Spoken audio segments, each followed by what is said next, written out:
Assalamualaikum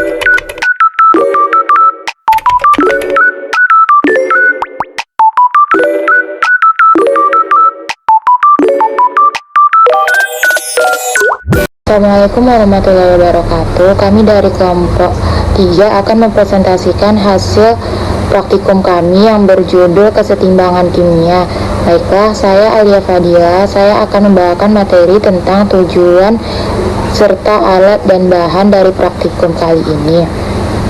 Tujuan praktikum kali ini adalah untuk mengetahui dan melihat pengaruh konsentrasi dan volume terhadap kesetimbangan kimia.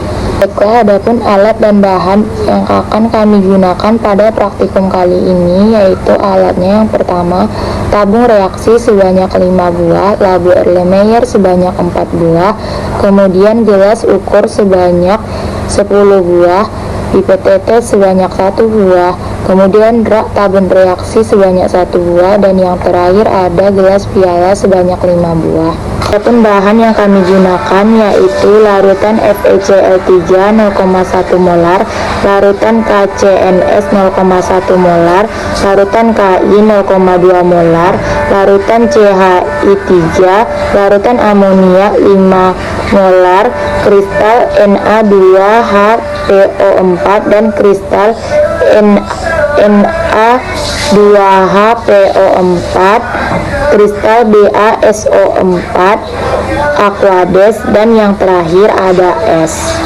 Bapak dan teman-teman sekalian, izinkan saya untuk menjelaskan diagram alir dari praktikum 1 ini. Yang pertama ada sistem Fe3 dan tiosanat dalam air, yang dimana pertama gelas piala 50 atau 100 ml, tambahkan 4 tetes FeCl3 0,1 molar, dan kemudian tambahkan 4 tetes larutan KCNS 0,1 molar, kemudian tambahkan 20 ml air suling, dan selanjutnya aduk sampai tidak berubah warna lagi. Dan ambil 4 buah tabung reaksi, dan tabung reaksi 1 jadikan sebagai pembanding, tabung reaksi 2 tambahkan 2 tetes larutan FeCl3 0,1 molar, tabung reaksi ketiga tambahkan 2 tetes larutan KCNS 0,1 molar, dan tabung keempat tambahkan 2 tetes larutan NH2PO 0,1 molar. Pada A2, sistem Cu2 dan iodida dalam air. Ambil tabung reaksi, kemudian tambahkan 2 ml larutan Ki 0,2 molar, kemudian tambahkan 4 ml larutan CuSO4 0,2 molar, kemudian biarkan sampai terjadi kesetimbangan tanpa dikocok, kemudian amati.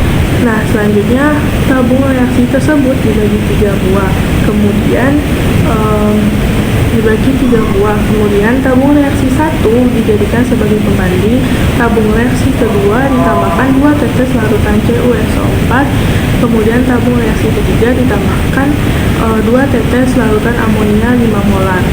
Nah, pada B1, sistem kesetimbangan ion Pb2+ dan Cl dalam air, ambil tabung reaksi, kemudian tambahkan 5 ml air, kemudian tambahkan 0,5 gram kristal PbCl2, kemudian kocok.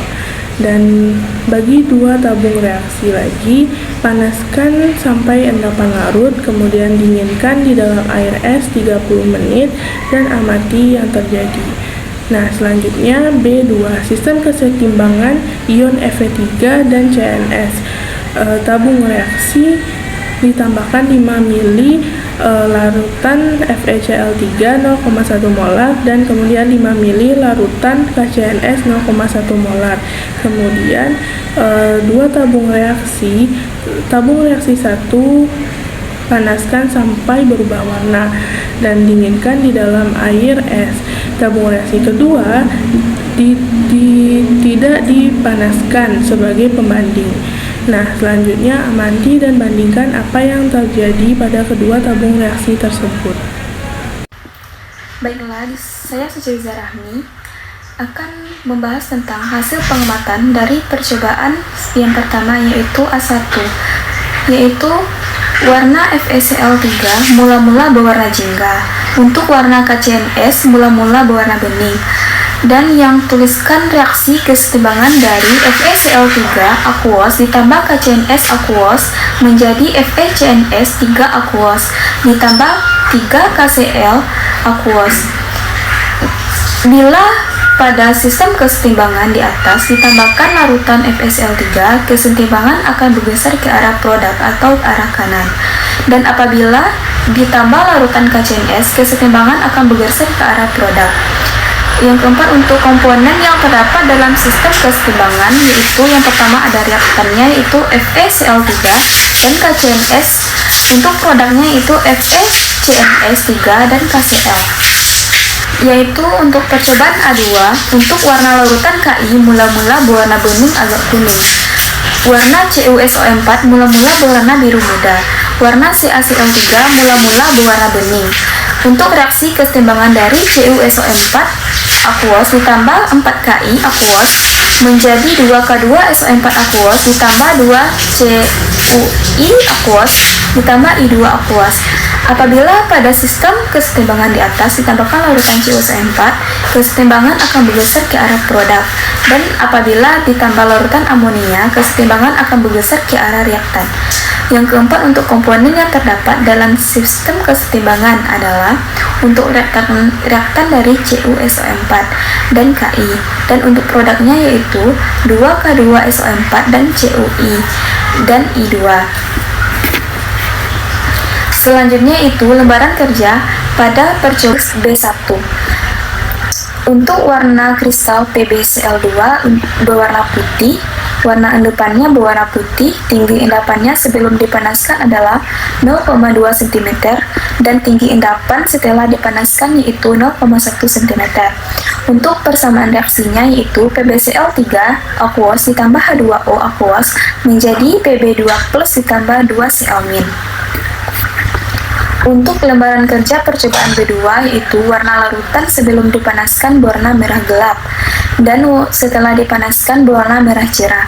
Setelah larutan dipanaskan, maka kesetimbangan akan bergeser ke arah reaktan. Warna larutan setelah didinginkan berwarna merah tua. Setelah larutan didinginkan, maka kesetimbangan akan bergeser ke arah produk. Izin Bapak dan teman-teman semua, saya Mutiara Ramadhani, saya akan menjelaskan pembahasan perubahan konsentrasi juga mempengaruhi kesetimbangan, yaitu dengan menggeser posisi kesetimbangan. Penambahan FeCl3 akan menggeser kesetimbangan ke arah produk. Hal ini karena FeCl3 mengandung ion Fe3+ yang akan menambah ion pada reaktan, sehingga warna larutan menjadi lebih pekat. Sedangkan penambahan KCNS akan menghasilkan warna yang lebih pucat karena menggeser kesetimbangan ke arah reaktan karena CNS- menambah ion pada produk. Suhu juga mempengaruhi kesetimbangan dengan yaitu peningkatan suhu akan menyebabkan peningkatan energi dalam sistem yang membuat larutan bersifat endotermik sehingga warna lebih pucat. Sedangkan pendinginan mengurangi energi pada sistem sehingga larutan bersifat eksotermik sehingga larutan berwarna lebih pekat. Kesimpulan dari praktikum ini adalah suhu dan perubahan konsentrasi mempengaruhi sistem kesetimbangan. Perubahan konsentrasi mempengaruhi kesetimbangan dengan cara menggeser posisi kesetimbangan. Misalnya, jika produk konsentrasinya ditambah, maka akan bergeser ke arah reaktan dan sebaliknya. Sedangkan pada suhu mempengaruhi kesetimbangan dengan cara jika terjadi pemanasan, maka sistem akan mengalami peningkatan energi sehingga larutan akan bersifat endotermik, dan sebaliknya jika terjadi pendinginan atau penurunan suhu, sistem akan kehilangan energi sehingga bersifat eksotermik.